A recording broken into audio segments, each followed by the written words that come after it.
Ngangguk-ngangguk. Cocok, ceramahnya Habib cocok.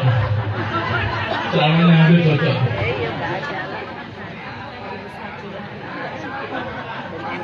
Lah yang suami juga begitu, istri itu nggak perlu cantik, yang penting taat kepada Allah, taat kepada suami, qanaah, rajin ibadah. Kalau cantik disuruh masak nggak bisa, disuruh nyuci nggak bersih, disuruh jaga anak nggak bener. Ya Allah, ngapain punya istri kayak gini? Mendingan itu tambah. Lumayan dapat vario second. Naudzubillah min dzalik. Maka yang kompak, suami istrinya harus kompak di dalam menjadikan rumah tangganya itu. Apalagi nanti anak-anaknya diajarkan untuk kenal kepada Nabi Muhammad. Masya Allah nih, di majelis kita ini banyak nih ibu-ibu, bapak-bapak yang saya lihat banyak bawa anak kecil ya. Masya Allah, mudah-mudahan anak-anaknya menjadi anak-anak yang soleh-solehan. Penting diajarkan kayak gini, penting diajak ke majelis-majelis ta'lim, diajak ke majelis-majelis ilmu. Nantinya dipondokin nggak apa-apa, bagus.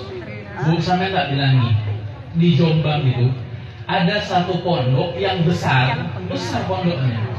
Nah kalau di Jawa Timur itu kalau misalkan ada kiai punya istri itu namanya bunyai. Nah ibu nyainya tuh istrinya kiai datang ke rumah saya kurang lebih 6 bulan lalu, datang ke rumah saya terus ngomong, "Beb, saya punya anak perempuan. Anak saya dari kecil yang ngajarin iqra saya, yang ngajarin makrojul huruf ya saya, yang ngajarin Quran ya saya. Udah gede saya kuliahin di universitas di daerah Kota Malang, Jawa Timur. Saya kuliahin, Beb. Dapat 2 bulan kuliah, pulang ke Jombang minta izin pindah agama, Beb. Anaknya kiai itu. Masih bisa begitu, na'udzubillah min dzalik. Maka kalau anak-anak kita ajarkan dengan yang namanya ilmu agama Islam, ajak ke majelis-majelis ta'lim, ajak ke yang namanya ketemu dengan alim ulama. Insya Allah dengannya bisa menjadi sebab anak-anak kita menjadi anak-anak yang soleh-solehah. Amin ya rabbal amin ya rabbal Allahumma sholli Muhammad wa ashril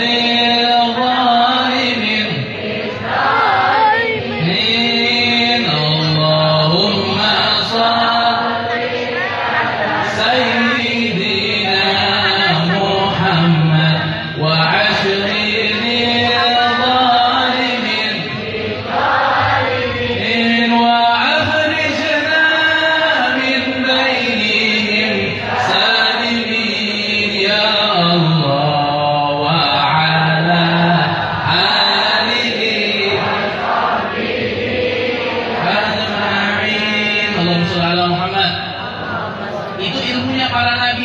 adalah hendaknya kita takut sama Allah baik dalam keadaan sepi ataupun dalam keadaan itu yang pertama, Pak. Yang kedua, ilmunya para nabi, ilmunya para rasul dari zaman Nabi Adam sampai zaman akhir nanti hari kiamat sampai akhir zaman, semua ilmunya orang yang dulu dan orang yang akhir. Yang kedua adalah hendaknya kita senantiasa menjaga yang namanya mulut. Mulut ini dijaga, jangan suka gibahin orang, jangan suka ngomongin orang lain, jangan suka gibah, jangan suka namimah, jangan suka bohong. Beb, kalau gibahin orang di grup WhatsApp itu gimana, Beb? Sama aja. Nabi, maaf Pak, mungkin kalau zaman Nabi, karena zaman Nabi itu nggak ada HP. Atau kalau ada HP, ditambahin jaga mulut sama jaga jari. Jangan suka bikin berita hoax, jangan suka yang namanya gibahin orang.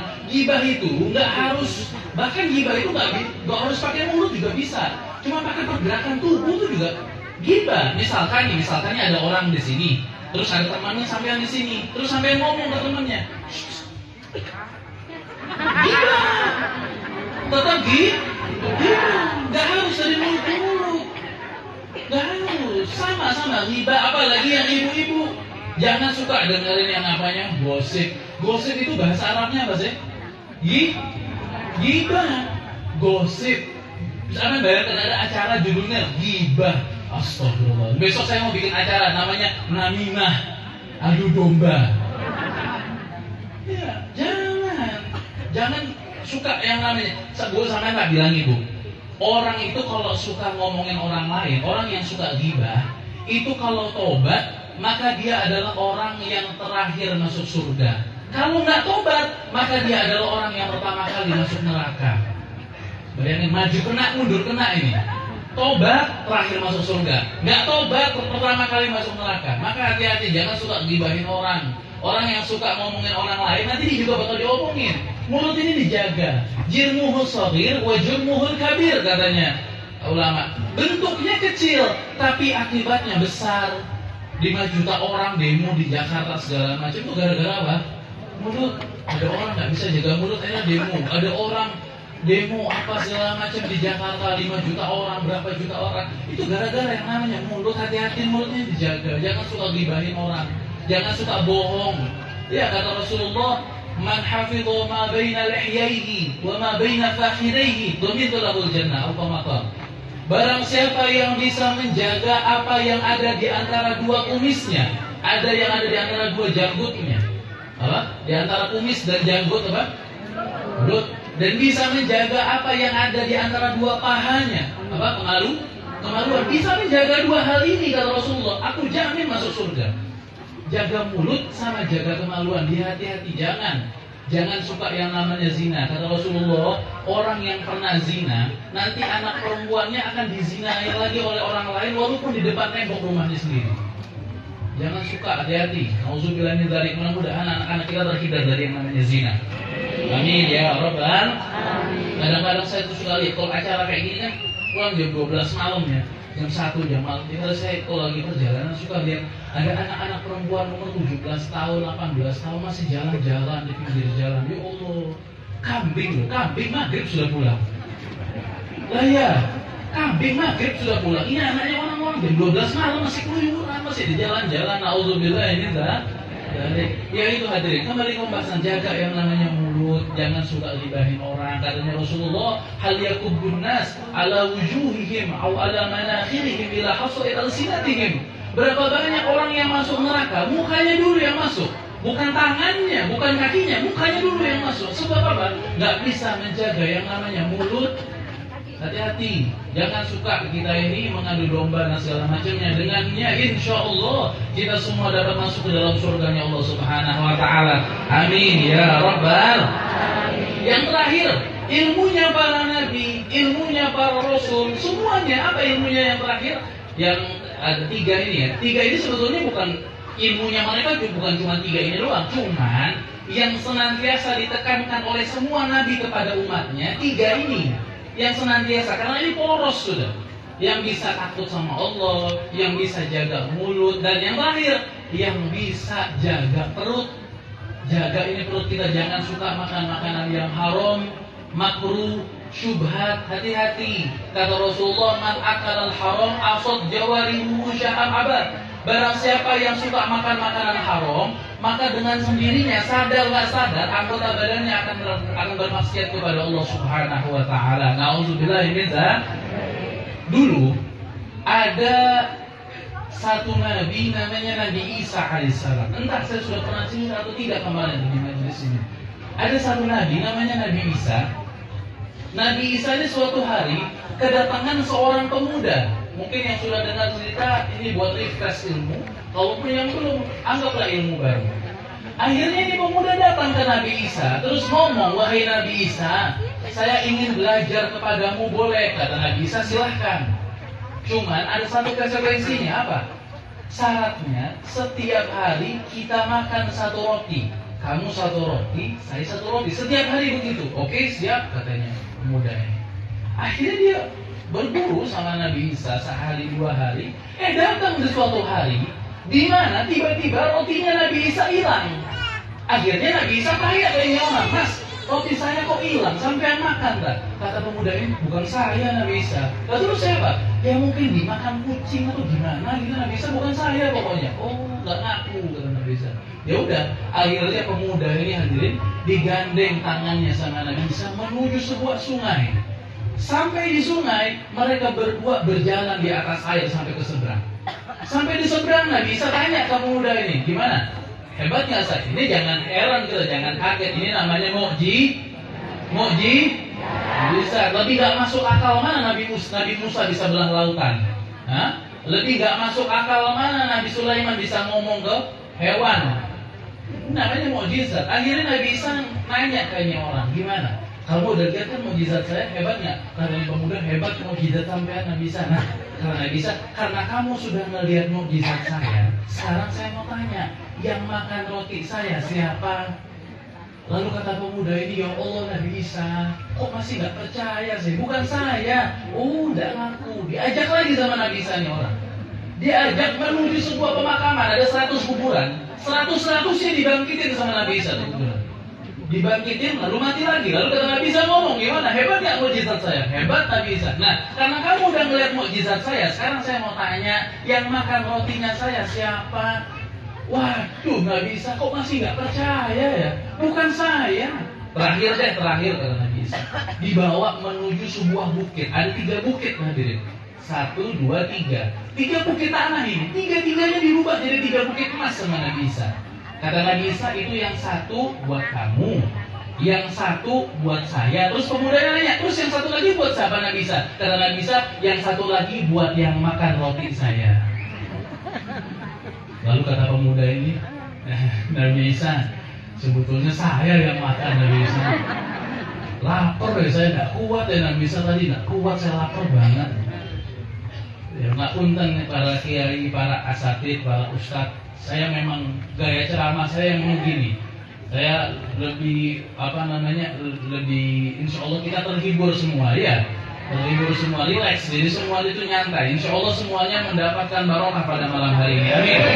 Ya Rabbal.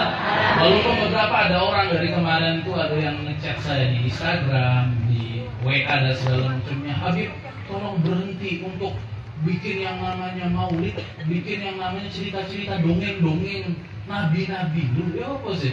Datang ke rumah tak bukain kitabnya tak bilang. Maulid dibilang sampean tak kasih logika. Kita pinggirin sebentar nih cerita. Sampean tak kasih logika. Ini cara bantahnya maulid nih gini, tak kasih logika. Bapak Ibu tahu melon? Melon tuh hukumnya halal apa haram? Halal. Mangga halal apa haram? Semangka halal apa haram? Pepaya halal apa haram? Jadikan 1 namanya rujak, halal apa haram? Sekarang saya mau tanya, baca sholawat halal apa haram? Membaca sejarah Nabi halal apa haram? Dengarkan pengajian halal apa haram? Jadikan 1 namanya maulid, halal apa haram? Haram, masuk neraka. Siram air. Na'udzubillah min dzalik. Gampang kan logikanya? Gampang kan? Ini salah satunya lah hadirin. Ini jadi bukan dongeng. Ini bukan dongeng belaka. Kita punya kitabnya. Lalu akhirnya katanya Nabi Isa, oh jadi kamu yang makan roti? Iya, saya yang makan roti. Udah gini aja kata Nabi Isa. Itu semua buat kamu. Tapi ini pertemuan terakhir kita gimana? Oh, oke kata Nabi Muda. Saya lebih pilih dunia daripada kamu katanya si pemuda ini. Ya udah ditinggal sama Nabi Isa. Cuma ini pemuda bahlul, dia bodoh, dia nggak mikir gimana caranya bawa 3 bukit emas ini. 3 bukit bukan 3 piring. 3 bukit. Akhirnya dia duduk di bawah. Apa ya caranya? Hampir ini. Akhirnya tiba-tiba datang 2 maling bawa pisau gitu, datang ke ini orang ngomong, banyak banget emasnya, saya bunuh ya. Loh jangan bunuh saya. Ini kan emas ada 3. Mendingan kita bagi 3 aja. Kamu 1, saya 1. Kita bawa seadanya wis ke pasar, kita investasikan. Oh yaudah ayo.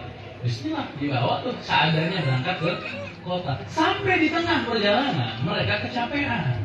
Akhirnya salah satu di antara mereka pergi ke pasar beli makanan, beli minuman untuk istirahat. Nah pas yang 1 pergi ke pasar, yang 2 duit emas nih. Yang 2 ini ngobrol berdua. BTW ini emasnya daripada kita bagi bertiga, mendingan kita bagi berdua aja. Gimana caranya? Nanti pas datang kita pukulin aja ke orang. Oke, ayo. Nah yang beli makanan juga mikir, ini emas daripada saya bagi bertiga, mendingan saya ambil sendiri. Gimana caranya? Makanannya saya racunin aja.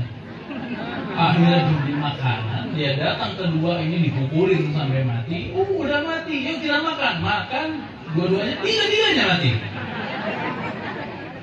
Dapat beberapa hari kemudian, datang Nabi Isa dengan para murid-muridnya, melihat ada 3 mayat di depan 3 gundukan emas. Apa kata Nabi Isa? Lihat, inilah adalah sebab akibat bagi mereka. Yang pertama, tidak taat kepada gurunya. Dan yang kedua, yang suka makan makanan haram.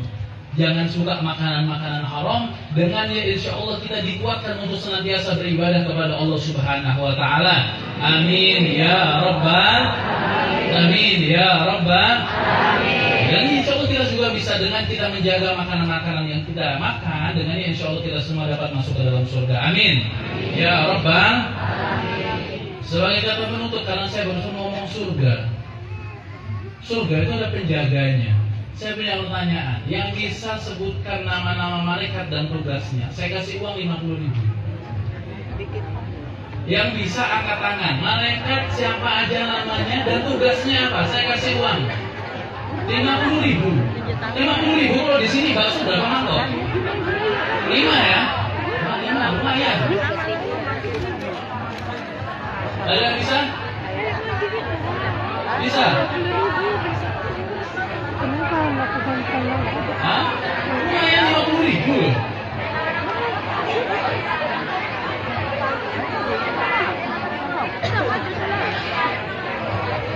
Oh, 100.000.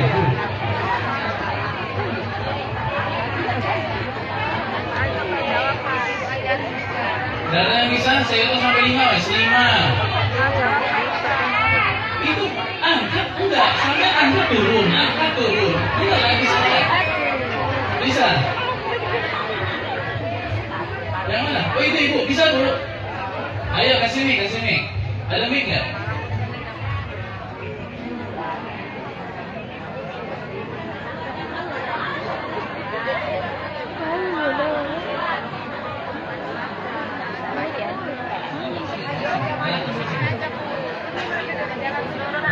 Allahumma shalli ala Muhammad.